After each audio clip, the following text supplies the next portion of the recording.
in terms of like assumption questions and flaw questions, which pretty much make up a lot of the exam, how would you go about answering them, especially ones that are like for flaw questions? There's one that talks about this flaw is assumed if, or um, trying to figure out which flaw matches with which in that sense, because sometimes they're worded in a very like weird way, so it's hard to figure out what flaw you're looking at because it's not going to directly say like ad hominem or not directly going to say whole to part. So Yeah, well, you got to have a really good handle on what the flaw is for yourself before looking at the choices. Ideally, at least, it'll make it much easier to recognize the flaw in their articulation of it if you already have your own sense of what it means. So I would want you to slow down and take the time to thoroughly understand the argument for yourself and identify the flaw on your own in your own words.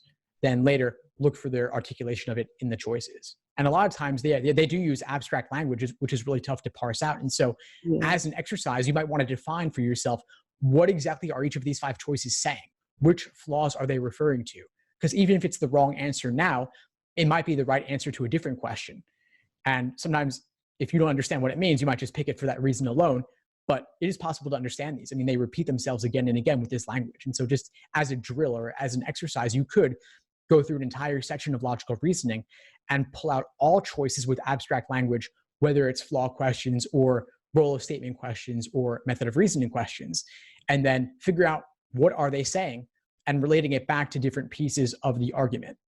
Thanks for tuning into the show. Please subscribe if you haven't done so already to be notified of new episodes as I release them. And feel free to reach out if you need anything at all as you move forward with your prep. I'm happy to help however I can. In the meantime, I'll wish you all the best and take care.